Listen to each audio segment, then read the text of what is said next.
What's up? What's up? What's up, y'all? Y'all know what it is. It's the Shy Boys podcast with the Cognac Boys. And yes, CDubb is hosting this time. Nephew is still here. He over there on the other side. But look down there. Y'all see my boy Sal from Horns Over Hoops podcast, man. We gonna rap with him and rap about the nature of the team today. I'm eager to see what he think about the team as well. But we gonna do that right after this. Cognac gang.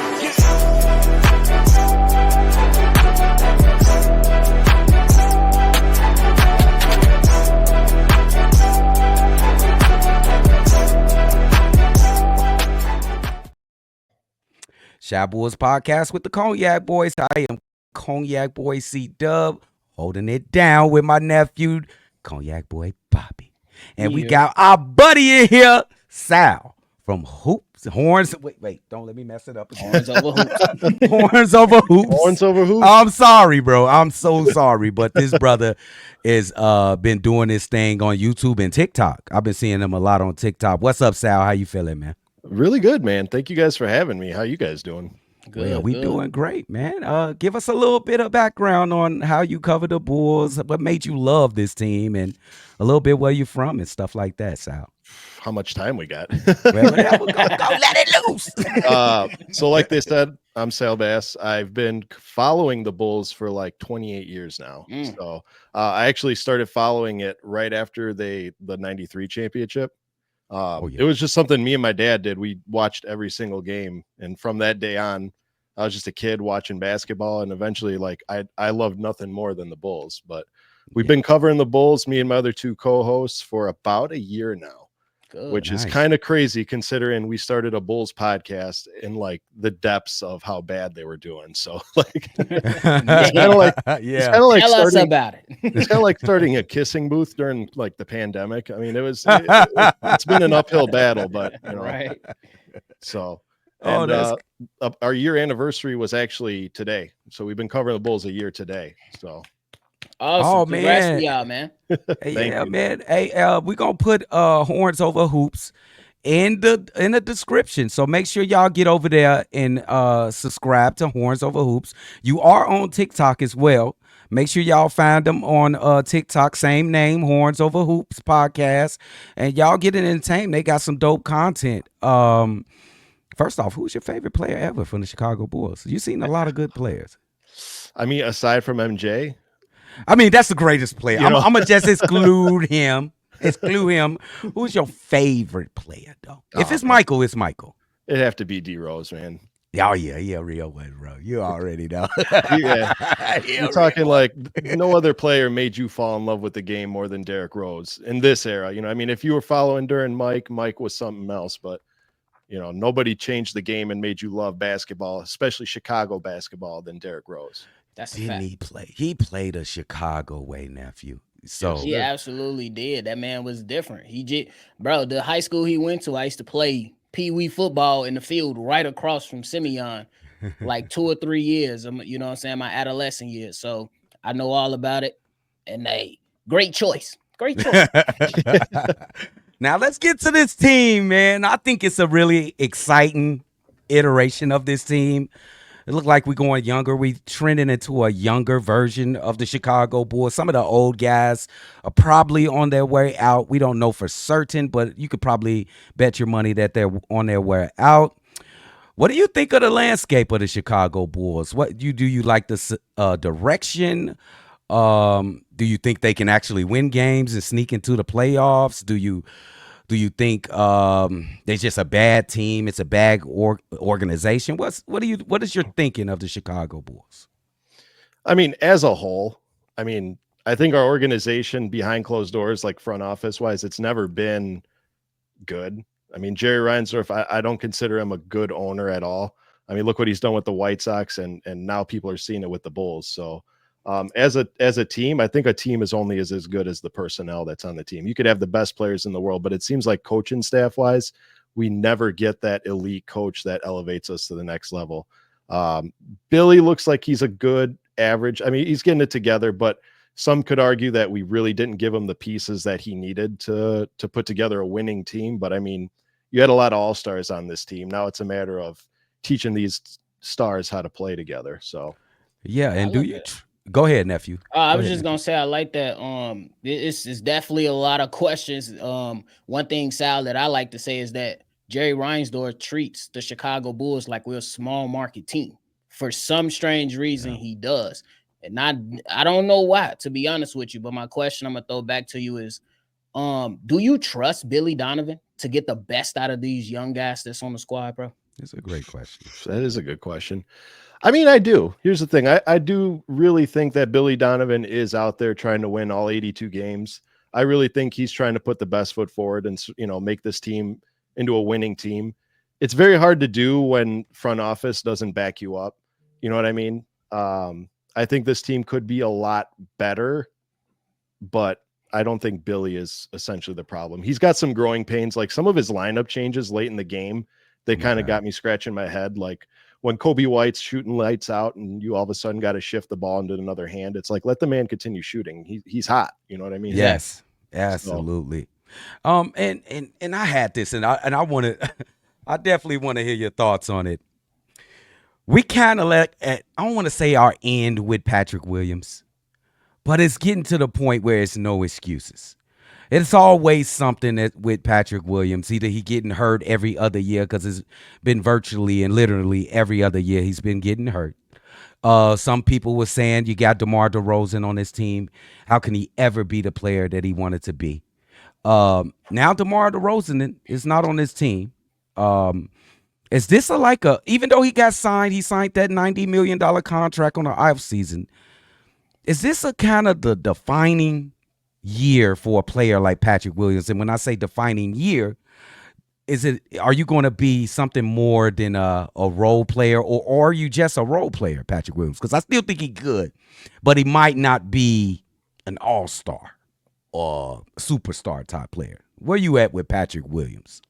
So here's the thing. Like I said it on my show many times, I think that Patrick Williams being drafted as high as he was his biggest Achilles heel, because I don't think he's a bad player. You know what I mean? I think number 4 was high enough to where we expected a lot out of him. And in the like I said, if we would have drafted him 14 to 17, he's a good player. He's a starter. He feels his minutes. But I think when you draft a player as high as top 5, you're expecting a leader. You're expecting the next big thing. Can he show flashes of that? Absolutely. We see it. He provides that energy. He brings those. He's always trying to dunk on somebody. Yeah. Injuries. Yeah. But I think last year I said it looked like he was a little timid out there with that first unit under DeMar, under Zach LaVine, under Vooch. It looked like there was a lot of veteran stat sheet stuffers out there, and he was just trying to fill his role and not be too greedy. But the point is, he wasn't being aggressive enough. You know what I mean? Yeah. That's your time to shine, because if you notice, when he came in with that second unit and rolled with Dalen, rolled with, the bench, you noticed him right out the gates. He provided that energy. Guy. Yeah, exactly.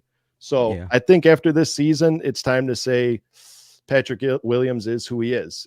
If he's got the opportunity this year to shine, he better shine. Absolutely. That's I definitely agree with that, because that's what I came to. I just came to the terms where it's like it's no more excuses for Patrick Williams. We made that excuse saying DeMar DeRozan is in the way. We made the excuse that saying that Billy Donovan is not drawing things up for you. We made the excuse and took a step back by saying, okay, cool, we're gonna allow you to come back from these injuries. But the thing is like eventually, man, you gotta become noticed or known out there in some way or some fashion, especially when you talk about, and the reason I'm going in that direction is simply because if you look at Julian Phillips, this guy that don't get many minutes back, every single time you see him, you say, damn, this kid's hella athletic. Damn, this kid just knows where to be on the basketball court. Damn, is this man in the second preseason game now about to be a corner 3-point threat? Yes. I never said that about Patrick Williams. The only thing I said about Patrick Williams is, hey, DeMar didn't play against Minnesota. Pat Will dropped 30. Come on, let's do it again with DeMar in the lineup. Hey, Zach LaVine sitting the night, P. Will about to go off. He actually does that.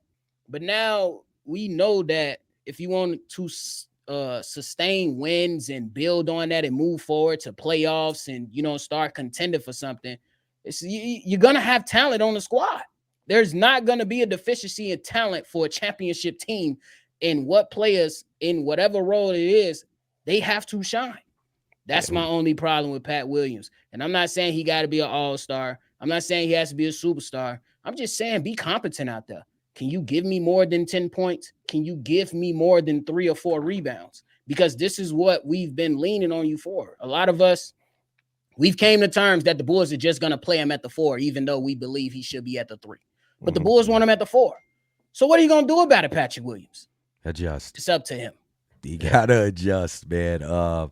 Patrick Williams is going to be an interesting story throughout this season. I think it's just going to be crazy. It's going to be the ebb and flows, up and down, up and down. I think so. With segue to my favorite person on this team, nephew. I see you smirking, Montes Buzelis. Yeah, man, I could just see it, man. This kid is going to be the next big thing. What do you think about Montes Buzelis, big dog? So here's the thing. When we first drafted him, like I fell victim to like every Bulls fan, they fall victim to the draft day drama where it's like, oh, we're going to trade all these assets. We're going to move up in the draft. We're going to snag this guy. We're going to snag that guy. So when we ended up with Montes, it's like, it's not that I was disappointed, but when we were throwing around rumors of getting a Donovan Clingan, especially when, you know, Vooch's ass, just say it how it is. Let's just say it how it is. You know, you're kind of like, oh, we didn't get Clingan. We didn't get Williams. Like we got Montes. I'm like, who? I didn't know the kid, but I know he was from Hinsdale for whatever reason. This organization loves Chicago-born, which that's cool. That's cool. We got like 5 of them on the team. We can make a whole starting lineup, just Chicago people. That's cool. Yeah. But now, after watching him in summer league, after watching a few preseason games, after watching that huge dunk that he had, after watching him block Zach Edey, I mean, I'm like, this kid could put together a case for rookie of the year, especially in a draft class where talent, in my opinion, was kind of lacking. I mean, there was no clear and cut, you know, talent out there. So I think we stole somebody. I think this guy in this pick, if afterwards he could have been a top 3 pick. Yeah, he was actually designated to be the number 1 pick maybe 6 months before the draft. I don't know what changed. Maybe because he was playing on the G League at night. But I'm just glad we got him because this kid is going to be something special.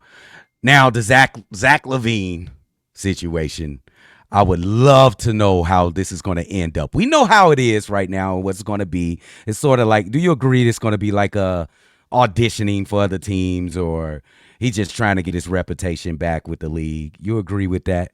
Yeah, more or less. I mean, I could see the Zach LaVine thing going 3 different ways. I could see it either being he stays with the team because on cutting everything out, this team is better with Zach LaVine playing his full potential. Bingo. Thank you. You're not going to trade Zach LaVine for a better player of Zach LaVine. You're not going to get it. You're not. You know, he's already, I don't want to call him damaged goods, but he comes with a lot of, I don't want to say controversy, but he's already shown that he's injury prone. He makes a lot of money. What team is going to want to trade for a $40 million injury prone player? So in turn, if you can get him to buy into the system, now kind of convince him, all right, Zach, DeMar's gone. This is your team now. You do with it what you want. Maybe put a little confidence back in him, light that spark back up and see what he's got. I haven't given up on him. I think he handled all of last season 100% professionally. I mean, he could have pulled like a James Harden and say, no, I want out, but he didn't. Mm-hmm. So I'm not giving up on him yet. I know I got a lot of hate because I called him a glorified bench player. And what I mean by that was, what I meant by that was, explain. What I meant by that was like Zach LaVine wants to go to a contending team, but in the end of the day, what contending team of the top 5 like elite players is going to pick up a Zach LaVine? You know what I mean? A $40 million injury prone player. That's what I meant. And one thing though. Yes, sir. I think he would have been a hell of a player for the Golden State Warriors. He would have with his catch and shoot ability. I think that would have been good for him. The problem is like what you alluded to early on, is that like the injuries, the money, you don't know necessarily what you're going to get. And then you got idiots within the organization that don't want to put their name behind it. I talked about this a few months ago when it first came out. But if you was a person that's in the organization, why on God's green earth, if you're trying to trade Zach LaVine, would you leak out information saying he's not a winning player? He's done it his way. It's time to do it our way. What? If you're trying to move him. So that team scout or that idiot didn't help the situation. But I'm with you on your first point. I feel This like is you've it. been The looking team is on my better with paper. them on the squad. Can't argue with that. Eyes on your own paper, Sal. You just sounded like me when you just said that about my man Zach. Yeah, I mean, if you think about the trades that we've been getting for Zach, like real rumors, not the we're going to trade and get, the real rumors, like have any of those offers even scratched the surface of being interesting? It's always a second rounder, a protected for like, do those picks and those players really translate to productive basketball this year? You know what I mean? Yeah, I always thought they were disrespectful. Like the offers. Like, why on earth would the Bulls give up Zach LaVine for a second round and that guy? Ain't no way in hell I would do that. Yeah, decline that. Decline. We don't want Harrison Barnes. No. Okay. The only trade I actually liked was I don't know if it was so much of a trade as when the Kuminga trade was going on. I would have entertained that. Kuminga, yes, I would think about Kuminga. Yes, absolutely. Kuminga is he can be think about it. A pretty good player too in the future. He might have a big season this year. I want to get to Josh Giddy. Interesting trade. I actually want to know what you think about the trade because I think it's just foolishly. You didn't get a draft pick when the Thunder have draft picks hanging out their ass. So I understand. Did you even ask for a draft pick? That's crazy to me. You ain't get one. And I want to see what do you think about the future with the Chicago Bulls? Does he have a future? Is it just a pit stop for Josh Giddy, or can he fit with these young kids? He's still a young kid himself. I think he 21, 22, like something like that. 23. Yeah. So what do you think of Josh Giddy? So I think if any player got traded for Josh Giddy other than Alex Caruso, I think Chicago fans are rejoicing just because the fact that Alex Caruso was our heart and soul and we gave him up. But Bulls fans that follow the games know that Caruso was on his way out last year. We already were getting the dangled 2 first-round picks and what have you. We knew he was gone. And furthermore, let him go on to a winning organization. You know what I mean? He doesn't have time to be messing around in Chicago with our disgruntled, whatever we got going down here. So Giddy himself, I'll be honest with you, I was a big fan of his game.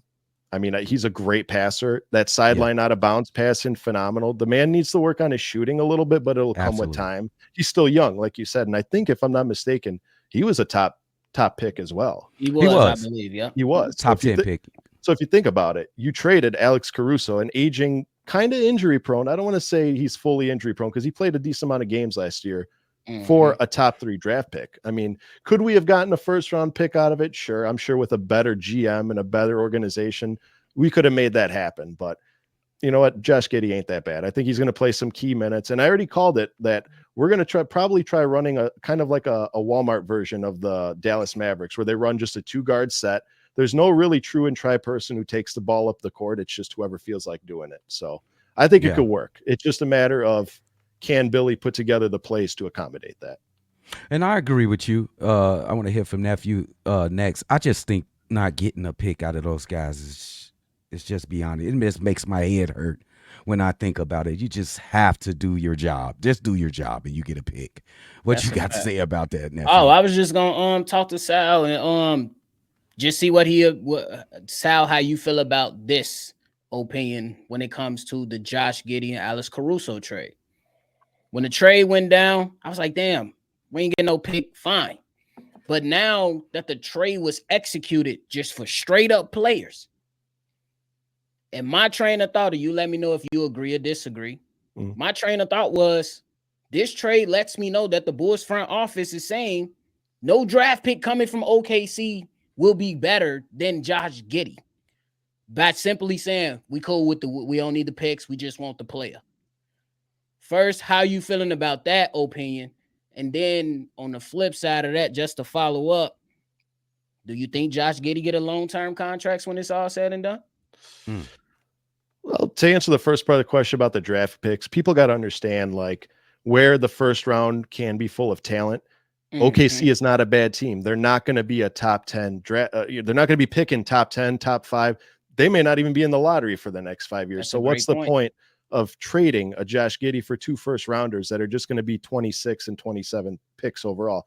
Granted, you could still find some talent. That's why I was going to go. You could still find talent. Look at Julian. Yes. Julian's in the second Yes. round, and he's my guy. I love Julian. But at the same time, would you rather have a player that can produce now in Josh Giddy or a player that you have to develop? Because as you know, the Bulls organization and developing players, I'm not saying it's bad, but it's a little slow. It's You know shitty. what I mean? It's shitty. Take Io Keep it a buck. out of the picture. Take Io out of the picture because that was just an anomaly. We're a little shaky. So do I think he can stay? I think if we put together an organization that he wants to be in, not necessarily a winning organization, but just an organization that's fun to be around, I think he'll stay. So fair enough. You kind of saying that you giving him like sort of the power of it. Like if we have to impress him, I still think like Josh Giddy got a lot to prove. He just left a progressing team like the Thunder. They were on their way. Like they probably competing for a championship this year.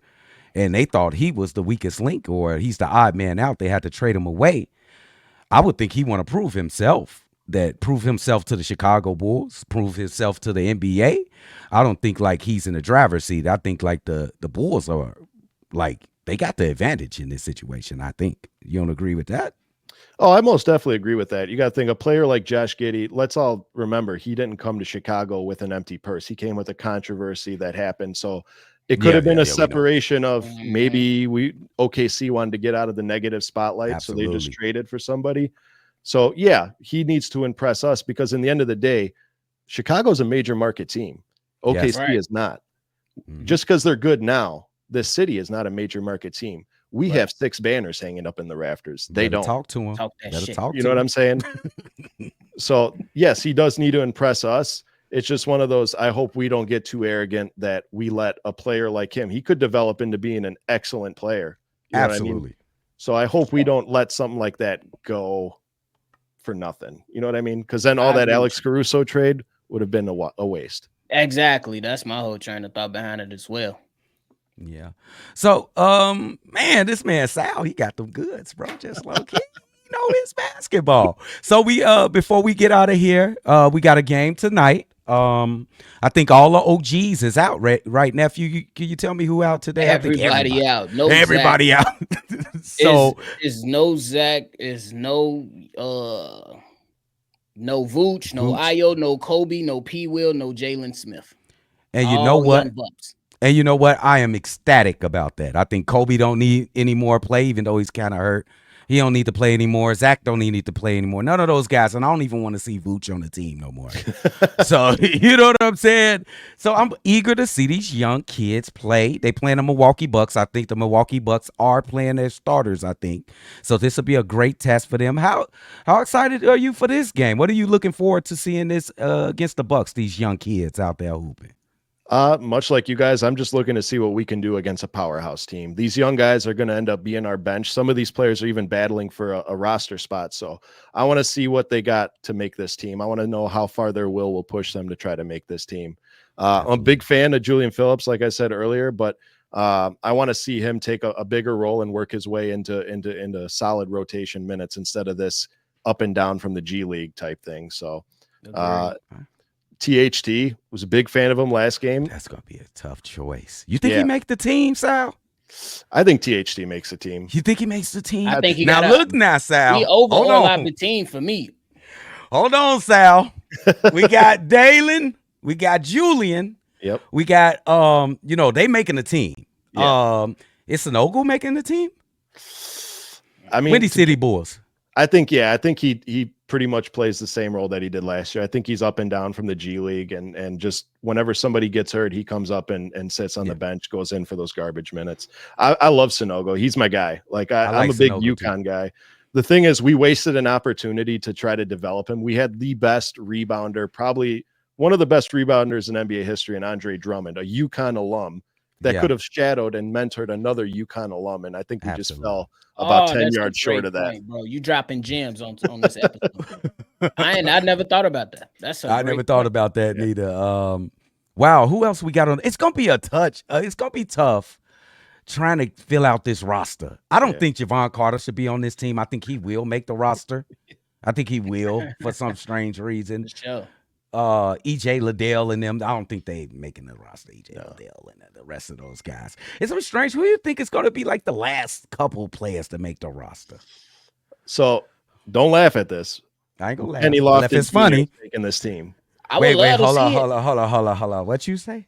The Pillsbury Doughboy, Kenny Lofton Jr., is making this team. I don't know if it's just because he's got like that fan favorite. He's got the fans on his side, which is a typical Jerry move to sign players that people want to see in the stands. But I think Kenny Lofton Jr. could, because we're short on big men. I mean, like you said earlier, we like to play undersized people out of position. You know, enter the Terry Taylor playing center. Oh my God. You know what I mean? So what we're looking for is like, yeah, he may not be the tallest, but he's got body. You know, I've seen that guy rebound. I can see him score. So if the Bulls were smart, maybe they take a second look at him. Again, two-way contract. It's not going to hurt you. You know what I mean? Yeah. That's going to be interesting, man. I like this young team. They got a lot of young experience too, Io and them. So it's going to be interesting, man. I'm looking at the end of that bench and see who they sign. I'm looking at Billy Donovan, how your rotation going to look. Is you going to give my young guys some time to play?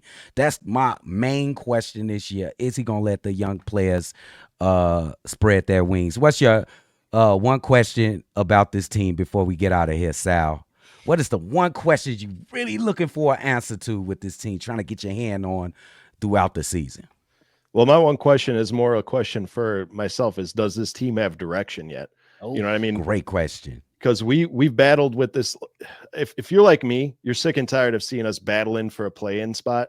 Yes. You know what I mean? I want to see us a guaranteed playoff spot. I'm not looking to be number 1 or number 3. I'm looking to just be a guaranteed playoff spot consistently. Remember the Atlanta Hawks of the 2010s where they're guaranteed to be 4th and 5th seed? I'm good with that. I mean, obviously I want to win more, but if I could just see a team that every year makes it to the big show and fights hard, it's fine. I don't need to see a banner in the stadium every year. You know what I mean? I just want to see progression. For sure. So to that point, just an additional quick question. How many years off are the Bulls from that? 2 years, 3, maybe longer? The sad part is for me, we're about 5 years out. I think we're about 5 solid years out. The thing is, we still like to gravitate towards like keeping our players longer than they should. Enter your Vooch, enter your Javon Carter. Oh Vooch shouldn't have gotten the extension, in my opinion. He should have been, all right, you got an expiring contract. Who needs a veteran big man that's almost at a championship level that we can trade for? You know what I mean? Bro, come on, bro. That's a great point, You bro. preaching right now, bro. I'm not even going to give him a compliment. He ass on the defensive side. He cannot move his feet. He can't play the pick and roll. He can't play the perimeter defense. What good is he? 17 and 11. That's what he good for. I know the answer to this question. Hey, I was gonna say, can Montes accelerate that timeline? I was about to ask my man. Now, are you reading my man, nephew? What are you doing? I know CDubb was gonna say yes. Yes. What can speed up that timetable that you got in 5 years? Could Montes speed that up if he developed faster than what you would think? Because you said 5 years. So what can speed it up? Obviously, development of Montes, because I feel like his game is just going to propel our team to the next level. He's going to be responsible for winning 10 games easily on his own, just on his own. Now, a good proponent of speeding that up would be, we kind of have to invest in the draft market a little bit. I want to see us. I don't want to see us in the playoffs this year. I want to see us capitalize on that San Antonio Spurs pick. I'm not saying I want to tank. By no means. I want to go out there, win every single ball game. But if we just so happen to get that pick and land a top draft pick, that could accelerate it. The thing is, we want to go young. So the only key to success about going young is developing your own players through the draft market. And I feel like we got a lot of good talent coming out next year and the year after that. There's a particular player I really like. I don't know if you guys have heard of him, AJ DeBansa. I'll check him out. AJ DeBansa. I got to check him out. Tell me about AJ DeBansa really quick. AJ DeBansa, in my opinion, he looks almost identical to what a Kevin Durant could be. He's that tall. That's CDubb favorite player. Hold on now. Yeah. So, I mean, check him out. The guy just plays with confidence, and he's like a man amongst boys when he plays. Yeah, he's 17. He's got a couple of years off. But if the Bulls are really serious about pushing towards being an elite status, look at the team you're wearing on your shirt right now, the Bears. What did they have to do? They had to suck for a bunch of years, get the number of an overall pick. Now that we got it, players are gravitating towards coming to play with Caleb Williams. That's a fact. Now we are in football relevancy.